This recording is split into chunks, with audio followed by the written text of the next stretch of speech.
Hey, before I get started, I want to give all the glory and honor to Yahweh, Bahashem, Yahushai, Bahashem, Rakakwarash. Hey, double honors unto my apostles and elders, a great millstone. Peace and safety to all the sincere Akim that's out here pushing this word in truth and in all sincerity. Shalom. All right. And do this very, very quick lesson. I'm probably just going to hit one scripture and we'll call it a day. Um, but as the title of this stream is entitled, these prophecies are popping like popcorn. You know, today's been a hot day. You know, there's a lot of stuff happening in the news.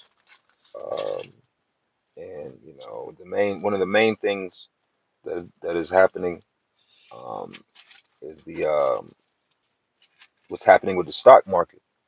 You know, the stock market is uh is nose diving. You know, it's nose diving at the moment. You know, so that's all biblical prophecy. All right, and people are panicking. You know, um, uh, cryptocurrency is crashing. It's falling. You know, these stocks are falling. All of your favorites are falling. You had Warren Buffett sell off. You know, a lot of his stocks over the last several months. You know, it's a lot of things happening in the market right now. You know, um, there's um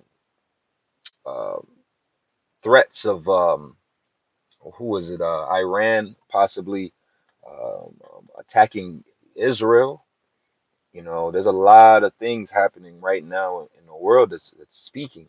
All right, so let's get this one scripture. Matter of fact, let's get if I can get it real quick. Let me see if I can find it. Where we at? Where we at? Bear me one second to find this book, little tiny book. Right. Bear me one second. Let's have a quick come before. Sorry.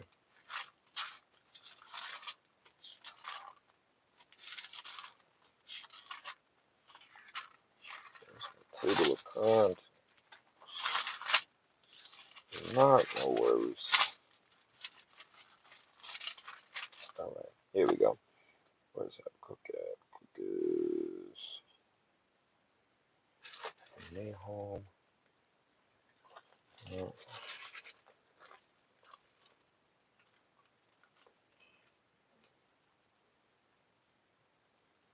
let's go.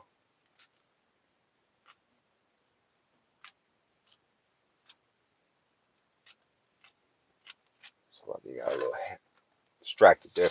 All right, this is Habakkuk 2 and 2. And it says, and the Lord answered me and said, write the vision and make it plain upon tables, that they may run that readeth it. All right. And what is that? What is that is written upon tables? All right.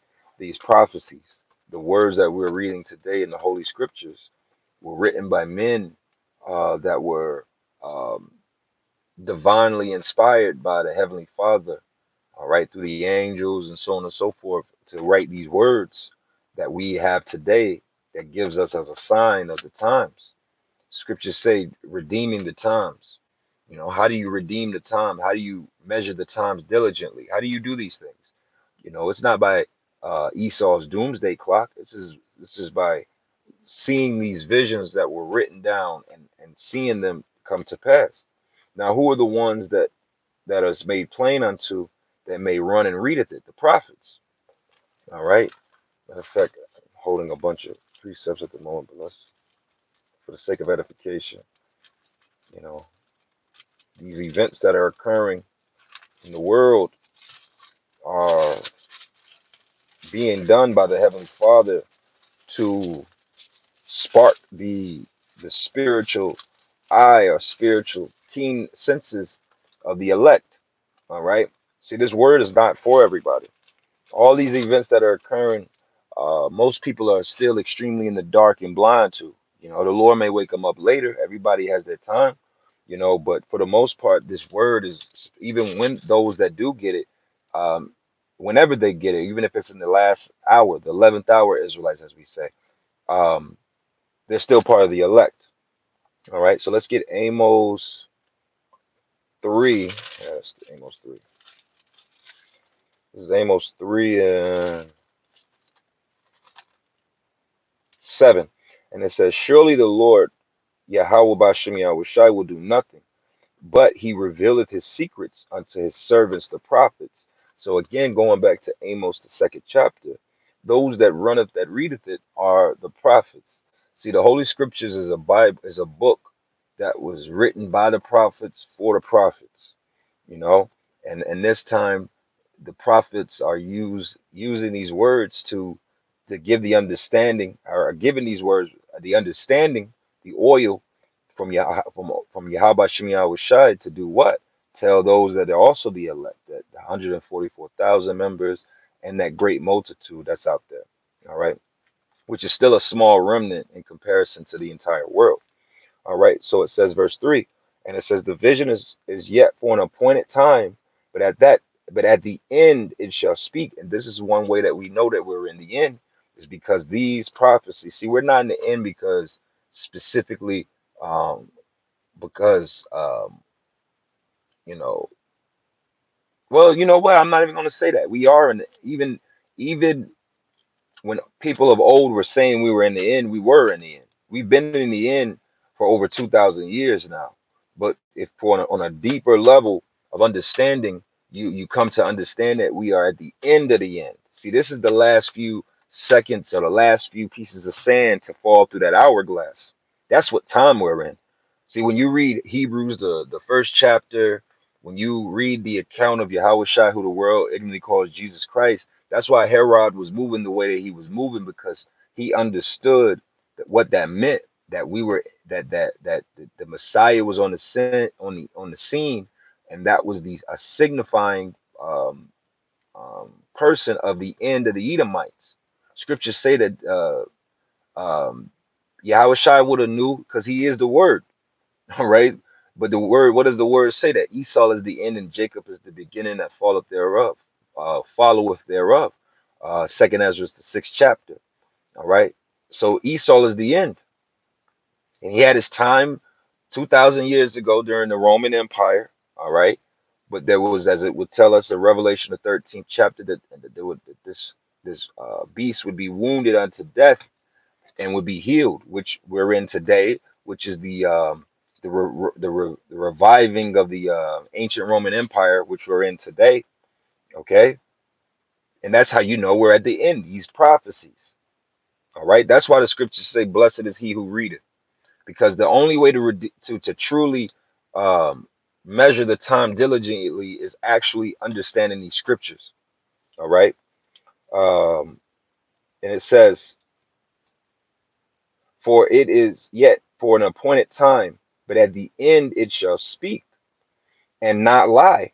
See, for years, you know, all of us, starting with our apostles and elders, going back, 30, almost 40 years at this point, you know, have been prophesying of this times, you know, and then more men came until you had the breaking of the truth onto the internet almost 20 years ago at this point, right? All of these events leading to the men around the country and in the camps, to myself included, the brothers, everybody that's teaching this, we're literally telling of the times to come. So even though people for a long time, we're telling people, oh, there's gonna be constant. I remember apostles and elders when I first started hearing the truth. They were big. It was real. They were real heavy on the concentration camps, and people scoffed at that. You know, but fast forward into 2024, these subjects aren't too far fetched. They're not unbelievable. Okay, the MOTB, you name it, all of these things we've been prophesying. That's why it says it's not going to lie. See, even with the spirit, even with that, the MOTB, right? A lot of people are in denial of that. But when that is fully pushed on the people and you see it and you gotta personally deal with it, it's no more scoffing. It's literally at your front door. You're gonna know that the truth that the scriptures say, and it shall not lie. Same thing with this economic downturn, you know. For years, and I got plenty of family, even as I'm speaking right now. I'm pretty sure anybody that believes what I believe, believes in the scriptures for that matter, in the truth. You talk to people and they don't want to hear the idea of World War III. We've been talking about World War III. I mean, the apostles and others been talking about World War III for 30, 40 years at this time. Because why? It's prophesied in the scriptures, 144. It's prophecy. All right. So when World War III fully kicks off, in the Valley of Jehoshaphat, which is the Armageddon, which is that Harmageddon in the Hebrew, which is that hill of troops, which is over there, and that when Joel the second chapter, or Joel the third chapter comes to pass, when these chapters start to really speak, nobody's gonna be able to deny it, and that's when the famine of the word is going to kick in, because at that point, people are going to be moved in their minds to know those men that were on the highways and hedges were right. Let's go find them. But that's when the Lord gonna have the masses of the people in the trick back, because you're not going to be able to find a prophet of the Lord in that day. Right now the word is being given out freely. All right, but in the times to come, you'll be lucky if you come across a prophet really in that day, a man of the Lord. 144 again. All right. So it says, though it tarry, wait for it. And even with this, the apostles and disciples of old, 2000 plus years ago, they had to wait because that was the tarrying. All right. Even us now, we've all have to long suffer this thing and patiently wait. Even right now, with everything that you see happening, you know, on the news, and all the turmoil, and the ruckus and all of this is happening. It's beautiful. But remember that we got to wait ye upon the Lord.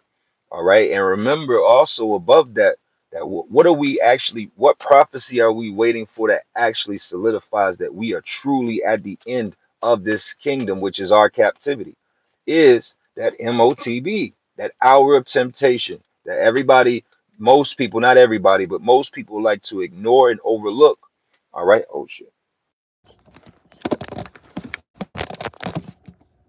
All right. I hope the volume wasn't too off. I just realized I had my Bluetooth in and I was probably talking through it.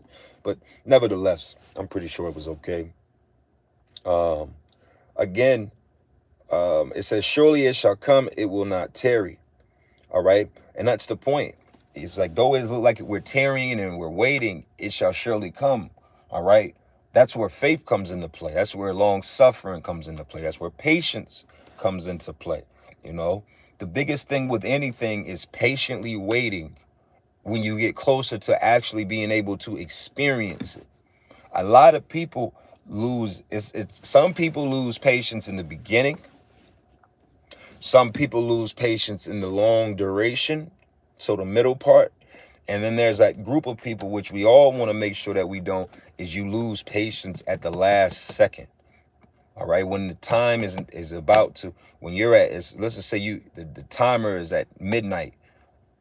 You don't want to lose your patience at 11:56 or 11:57. I'm speaking in the spirit in that time, a timing situation. So you want to make sure that you are patiently enduring and dealing with what the Lord has set forth for us all the way to the end.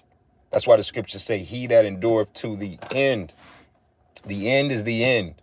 The end is not at the, I just saw a woman recently in the Olympics today, actually. She was a fast running competition. The people that they're not jogging, but then they're walking at a brisk speed, that, all of that.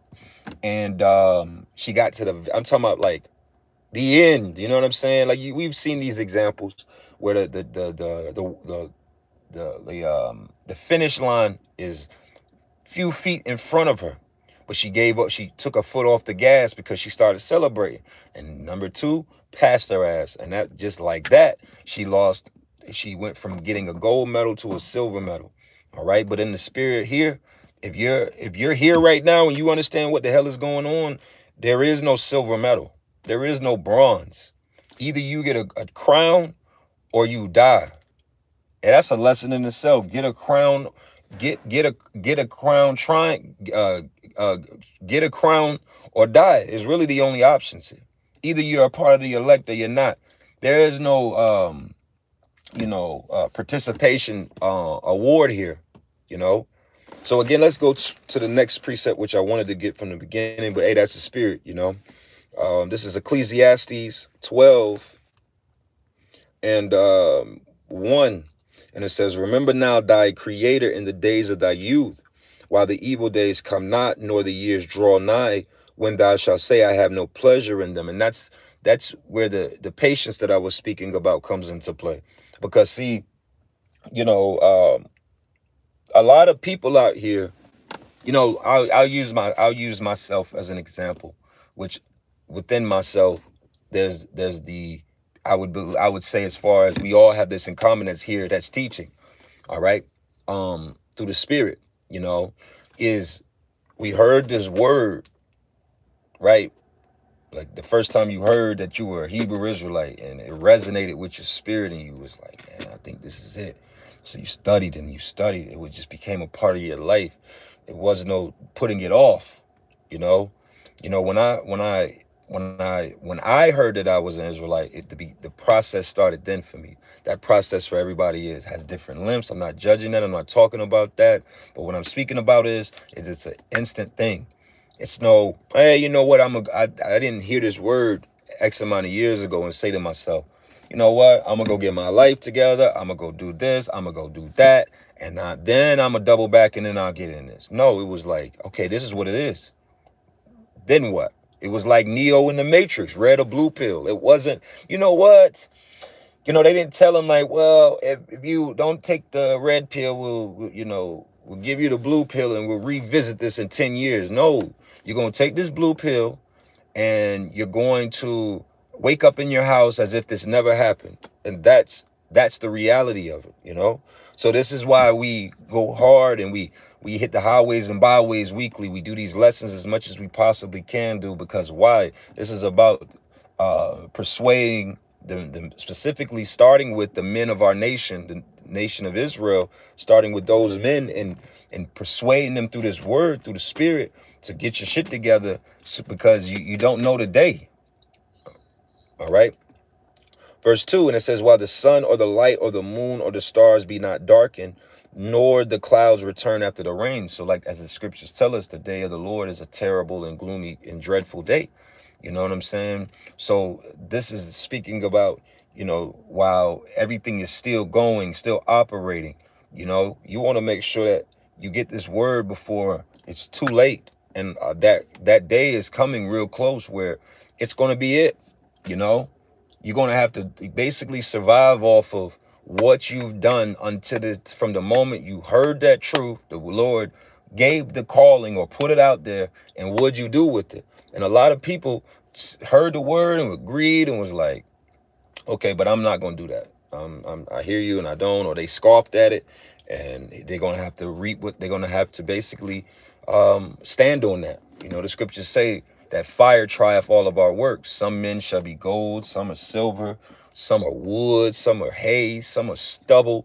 When fire hits these different things, see, when that fire hits those men that are gold, those gold medalists through the spirit of which is the elect, they're going to get better. They're going to get more pure, and they're going to get salvation. Hell, even silver gets better with fire, you know. But those that are wood, you put that fire on wood, it's gonna burn, man. It's gonna disintegrate. You put fire on straw, or hay, or a newspaper, it's gonna burn up. All right. So it says, in that day, when the keepers of the house shall tremble, and this is what's happening right now. I've done so many lessons on this chapter and these verses over the years. When you go into uh, economy, I don't know.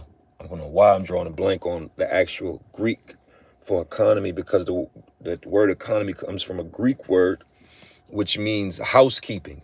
All right, I can't remember. My mom wants to say okome, but I feel like that's earth in Greek. Or world. That's how you say the world as in earth. Okomeo. I don't know what I'm saying. I'm drawing a blank on the Greek word for economics, but look it up yourself. But it means housekeeping. That's what economy is. All right. Remember when if you're old enough, they had in school house economics, which was what? Housekeeping. All right.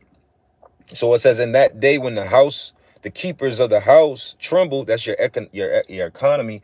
The economics of this place is got people trembling. People are right now as we speak are losing tens of thousands and millions of dollars today. All right, collectively, I believe $1 trillion has been lost from the U.S. Stock market in value today. $1 trillion. These stocks are doing horrible. All right, and if you're being honest about it, look it up. The Magnificent Seven. Those stocks are the only stocks that are actually holding up the stock market.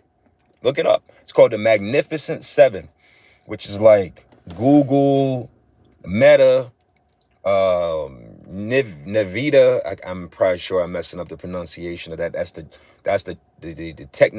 technology, the chip company. They're like $1 trillion company. So what did I say? Google, Meta, the Nevia, um, and it's a few others. Obviously, I only named like 3 or 4, but it's called the Magnificent Seven. Everything else is going to shit. All right. Have you seen Nike stocks? Nike stocks is all right. Everything for the most part, stocks are doing this. They're going down. They're going down. So the economics, the economists of this place, the people that study this subject matter, the people that are involved in this, money movers, money makers, are trembling today. All right. I would not even be surprised if the a lot of people are unaliving themselves today. Okay. It's rumored. I'm not sure how true it is. Could be a lie, you know, but it's rumored that Aiden Ross, the streamer, he lost. They're saying, or as it's being reported on social media, like I say, take it for what it means. It was from a page of his, which people be lying, right? But they said that he lost roughly $40 million in in loss in losses in cryptocurrency today. People are losing a lot of money right now. Okay, so they're trembling. And it says the strong men shall bow themselves and the grinders cease. Grinding is, think about a work factory. The way they symbolize work factories is they have those gears, they get together and they be working. And those gears get to making power that moves a conveyor belt that's got products going on it, that's going into the boxes, that's getting shipped, that's getting put on pallets, that then gets put in trucks. The trucks go around the country. Voila, that is your economy. That is your commerce. That is your GDP. That is all those things. Your GDP, your gross domestic product, is based upon a lot of the buying and selling of certain um, items. Okay, that's how they tell how well a country is doing. One way to tell how a country is doing. This is how I studied economy and business economy when I was in school years ago. Right, the buying and selling, the purchasing of I'm looking at it right now. Washers and dryers. Right, that's a sign that the government uses to tell how good the country is doing. As simple as it is, because think about it. Everybody uses a washer and dryer. Every man that has a woman knows that your woman always wants a new dryer and washer. Always. So your ability and inability to purchase one speaks to the overall success of the economy of America or the GDP. All right. If I had my phone or a computer, I would look it up and go more into that. That's your cars, buying and selling of cars, big items, you know, refrigerators, washer and dryers. Those are big. Those are big ticket items that shows where you are in life. Okay, if you're able to go and buy a washer and dryer, $500, $700, $800 each, $2,000 in total, you're doing good in life, right? That's as according to the their measuring stick. So it says the grinding shall cease. So that's what you're witnessing. Businesses going out of business, slower production. If you're have attempted to look for a job and wherever you are, experiencing how difficult it is to find a job, right? That's the grinding ceasing, and it's only going to keep ceasing until it's ceased, dead, stopped. That's what's coming, right? But don't stop yourself until it's stopped. You got to keep working, keep grinding until the grinding is fully ceased, because that's the Lord stopping it. It ain't stopped yet. So we got to keep working. We got to keep paying these bills until you can't pay your bills. That's when you stop paying your bills. But until then, you got to keep paying your bills. All right. So the grinding is ceasing. You know, these websites are putting themselves out there saying that they're hiring, but they're never hiring. Have you gone, you know, next time you go into Target, let's say, walk around, pay attention to what's going on actually in the store. Look at the stores that you're going into, Walmart. You know, one thing that I noticed over the years since um the pandemic, since C-19 started about 3-4 years ago, when they stopped having as many workers as they had, when they stopped having as many um overnight shifts, and all of that was kind of started going away. What you notice now is, in these stores, specifically Target, they're stocking the shelves during the day. It's damn near impossible to walk through Target, because they put the pallets right in the middle of the aisles and on the stores. Why is that? You think the store actually wants it to be that way? No. Those people are working their area. They're FIFO. If you've ever worked in these, first in, first out, they're rotating stock, restocking, as well as working their area, as well as everything else. This is people doing 2 to 3 more jobs than they were probably yet several years ago. You probably had a stocker, a cashier. This person just single-handedly did that, but that's not the case no more.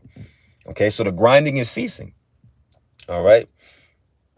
And it says, because there are few what? Workers. You know?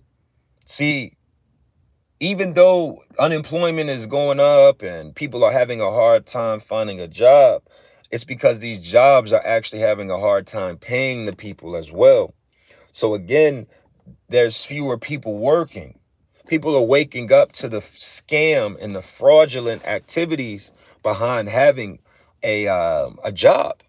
Okay, and they're not like, see, millennials and Gen Zs are not like boomers and Gen Xers for the most part. All right. And this doesn't stand true to everybody, but overall, it's not the same in the senses of our grandparents and our grandfathers and our fathers had jobs that they were able to work at for 30, 40 years. Been at a job since the 70s and 80s. They worked the job 40 years. There are no more 40-year jobs out here. There's no jobs for millennials and when I mean millennials, because people say these terms and they don't really. Millennial is anybody from 29, 30, give or take, to 43, 44. So 30 to 44 is millennials. Gen Z is like, that's your 16, 17, 18-year olds right now to 28.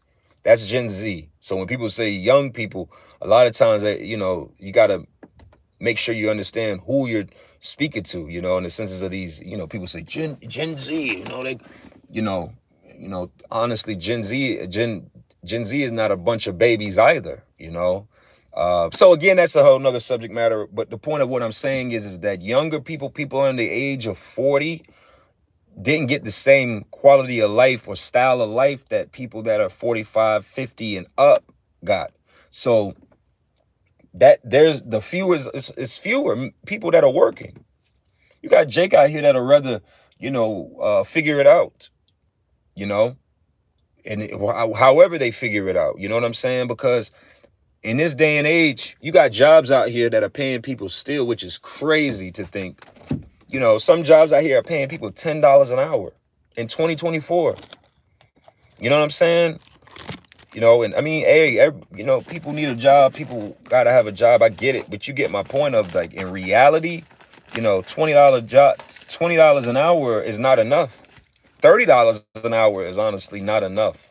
You know what I'm saying? If we're being honest in this conversation, with the cost of living and the prices and the expenses that come along with having a job, it's no longer enough.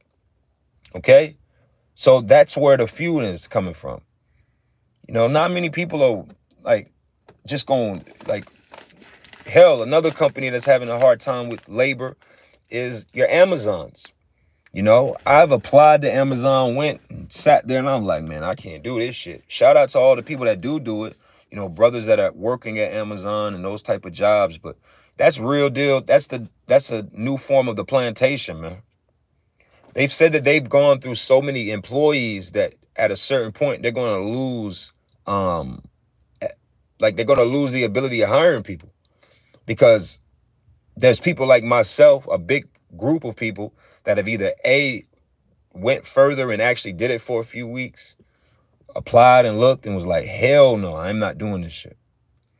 And then that cuts off a chunk of the people, a possible employees, and leaves a group of, hey, shalom, a group of a possible labor force that that has done it and won't do it again. So you're not really positive. You don't have a positive um, rapport with the people. So this is, but I mean, all of this, like I said, all of this is the devil's working.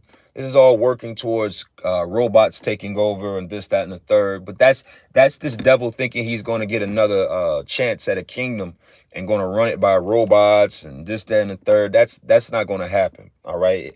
But nevertheless, right, it's as it says here, because they are few and they look, and those that look out of the windows be darkened. That's these, again, businesses are shutting down. I did a lesson about this several months ago on the fact that they did a survey on business owners, and I think this was in April Mayish when I did it, and they said that roughly it was a high percentage. Let's just say, for the sake of this conversation or this lesson, let's just say, even so, let's just say it was 30%. 30% of the people that did that survey out of 1,000, right, were not going to be able to pay the rent on their business the next month. That was 30%. So if anybody, when you're in a continuous ball of losing money and not being able to pay money, that doesn't normally change in a positive fashion for most people. If your business is going down, it's going down. you know so let's just say, fast forward to where we are now. Let's just say if it was 30% of people that did that survey then were having issues paying just the rent on their business.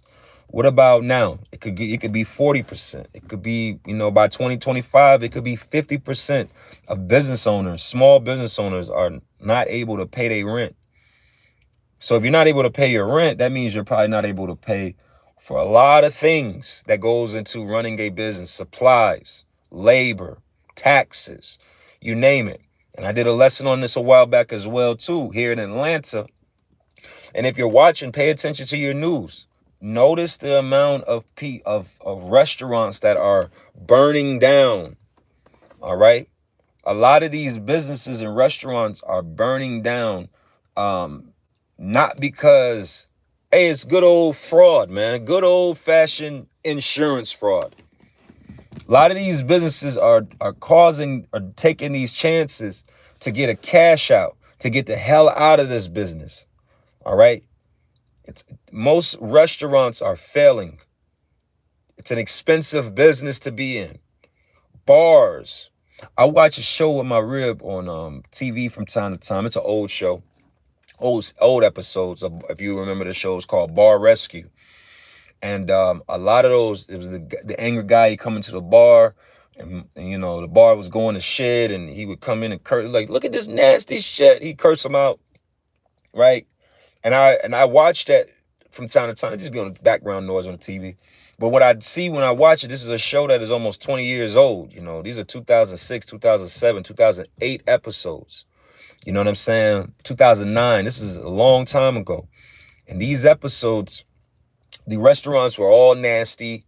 They were struggling with food and food preparation. This is why you got to be careful with the places you eat at, what you eat. You know what I'm saying? And so on and so forth, because these places, hell, and really any place at this point, these grocery stores as well, they're stretching this food because they don't have the budget, and you got to be mindful of that, man. Niggas is taking losses with these businesses, and they don't mind making a piece, some chicken or milk or whatever last a day longer when it should have been thrown out. They're not following their that used by, you know, when you work in a restaurant, you got to put a sticker Monday, Tuesday, Wednesday. Oh, this got a Wednesday sticker, I got to throw it out. You think all these places are actually throwing out everything that's supposed to be thrown out daily? I don't believe so. Okay, so it says that these windows are darkened. These is businesses going out of business. Okay, like I said, the GDP, that is a thing that the governments use to gauge how good a government's economy is moving. The GDP, gross domestic product, that's our pricing. I haven't looked. I could be wrong on the P, but I'm not wrong about as far as the way they scale these things. There's certain big ticket items that speaks to the overwhelm. I'm looking at my garage, hot water heaters. You see what I'm saying? Hot water heater purchases shows homes being built, being sold. That shows a lot of different things that in most cases is not happening. Okay. Um, so again, I know I'm talking about this point, but what we're seeing in the news today and moving forward is biblical prophecy. The economics of this place shutting down. Okay. Now I could get another scripture. Let's get another one as a spirit. Let's see. Revelation. Is that 18? It says 15, 16, 17, 18. Let's see. Give me 1 second. Yep. This is Revelation 18 and 10. I started at 9, and I'll probably close up after this. Revelation 18 and 9. And it says, "And the kings of the earth, who have committed fornication and lived deliciously with her." All right. And what is it? What do they say? You know, they got to say in the world, you know, don't get in that bed, laying in the bed with the devil or something to that extent, right? They in the bed with the devil. These other nations are in bed with the devil. You reference this back to Psalms, the 83rd chapter, where it lists all this confederacy of nations that have come together in the keeping us down. So even though these countries might look like they're mad at the devil and they want to rise up, fuck them. All right. Remember, these countries came together to come against us, and their confederacy is failing. All right. So whatever happens, all right. Hey, if Israel spank Iran, good. If Iran spank Israel, good. All right. All of these is our enemies, man. It's not just the so-called white men and known as the Edomites of the Bible. All these nations outside of the nation of Israel are our enemy, and they're going to go down, okay? Because they live deliciously and be able to eat off of us, all right? Make money off of us in our neighborhoods, in our cities, selling us shit, making us buy their shit, making us use their labor, us being their labor, them stealing labor for us. All right. You ever work for these heathens, man? These heathens, man, they don't look at us like solid labor or solid workers or good workers. No, they want to pay you as little as they can and fuck you over as much as they can. All right. So that's how they live deliciously. All right. So that's the fornication. All right. And live deliciously with her. Who was the her? This her here is speaking of Babylon. All right, which is America. All these nations make a lot of money off of this place. That's why right now, the world economies, the world economies are taking dips. Japan's stock market is crashing as we speak as well, because why? They are in bed with this devil, with her, with this whore America. See, you got to know the fork talk, the deceptive measures that this devil goes into, right? You'll hear these things. The US dollar is the strongest currency in the world. That's true. 144. The US economy is stronger than a lot of countries. That is true. But that just goes to show you how weak these other economies are. China is on the brink of a recession. Japan, all of these countries, because why? They are in bed with this devil. All right. The scriptures speak about the Lord making this devil's money canker sore. All right. And that's basically like a disease, decay. All right. Anybody that deals with this American money is in trouble. All right, because so they live deliciously with it, benefited off of this place, and as this place falls, they will fall as well. Going to show you that America is Babylon. If this today does not show you that America is Babylon, then you are not meant to understand that America is Babylon, respectfully. All right. And it says, shall bewail her and lament for her when they see the smoke of her burning. Now, this is speaking of the fullness of Babylon, of course. The fullness of Babylon is the destruction. And this is when these other nations will definitely see it is over. They're not going to make no. See, even right now, like I said, it's tumbling. But through the spirit, it's not, we'll see how it plays out. But it's a chance that this thing is just going to continue to go down, and it'll go up a little bit and it'll continue to go down, which is a term of volatile. It's a volatile market. When you hear the word volatile, that's what that means. This. Like if you and your woman have a volatile relationship, that means one minute y'all like each other, and the next minute you hate each other. You like each other, you hate each other. You're kissing on each other. The next minute you're beating on each other. That's a volatile relationship, and that's what America is going through. The Babylonian economy is going through as we speak. Okay, and verse 10, it says, standing far for the fear of her torment, saying, alas, alas, that great city Babylon, that mighty city, for in 1 hour and thy judgment is come. Right, which is the end of this place, the fullness of it. So this scripture has not come to pass, but I'm using this as an example that there are there are prophecies within the scriptures. I could have pulled several more that deals specifically with the economic downfall of this place too. See, when you read in Revelation 16 and I want to say 10. Yep, this is Revelation 16 and 13. And it says, and I saw three unclean spirits like a frog come out of the mouth of the dragon. Who's the dragon? The dragon is the Roman Empire, right? Which is modern day Roman Empire. Like I said earlier, is America. All right. All right. So it says, which the Roman Empire, excuse me. I jumped. I got a little fast there.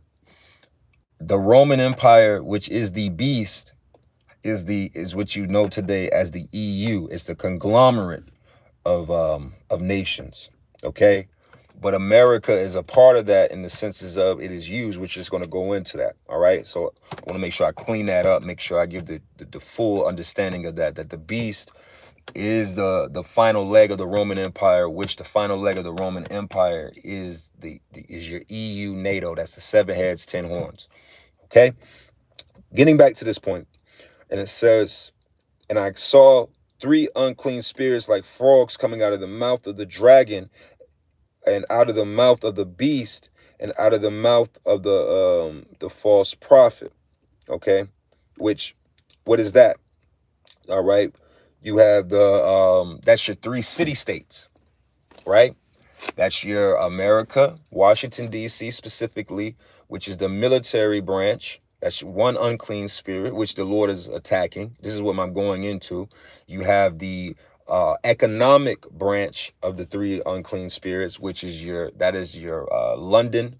That's the financial branch of the city states, right? This is what is in control. What makes everything move? Your military, DC, the financial side of it, London, And the religious side of it, the Vatican. Those are the three unclean spirits, the three city states.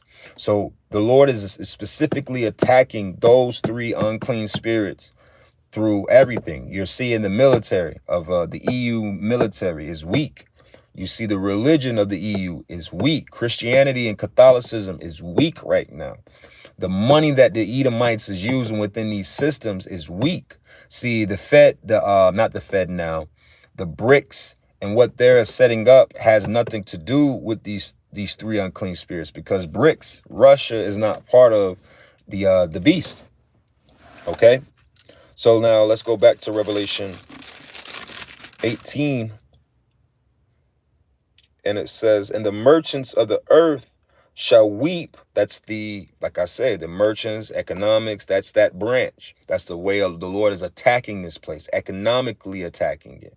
We're feeling it, but really the Lord is putting doing a number on this place, attacking the economics of this world. See, this devil thinks he's just going to create this new world order, right? One military, one money, one religion, right? He's going to unify, consolidate what he's been doing with these three unclean spirits, not realizing that the Lord is doing a heavy attacks on these three things that he thinks he's going to consolidate in these last days through his new world order. One world money, one religion, and one military will rule throughout the world. That's the plan. But Esau doesn't realize he's being attacked. All right. So it says the merchants of the earth shall weep and mourn over her, for no man buyeth their merchandise anymore.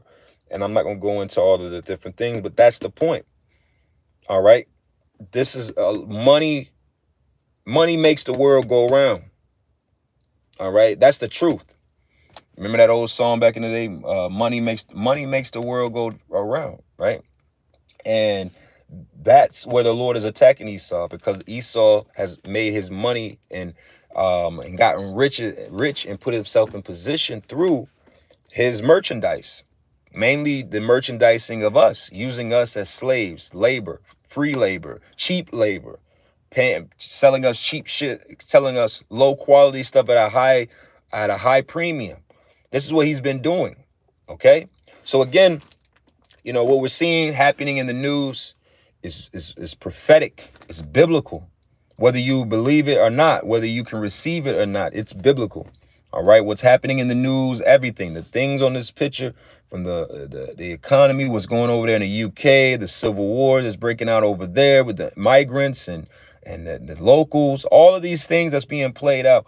The scriptures say that there shall be distress of nations, kingdoms against kingdoms, and so on and so forth. All of this is biblical prophecy. Okay, so with that, I want to close up here. I want to give all the glory and honor to Yahweh, Bahashim, Yahushai, Bahashim, Rakakfarash. A double honors unto my apostles and elders, a great millstone. Peace and safety to all the sincere Akim that's out here pushing his word and truth and in all sincerity. Shalom to all you brothers and you sisters. We almost out of here. Shalom.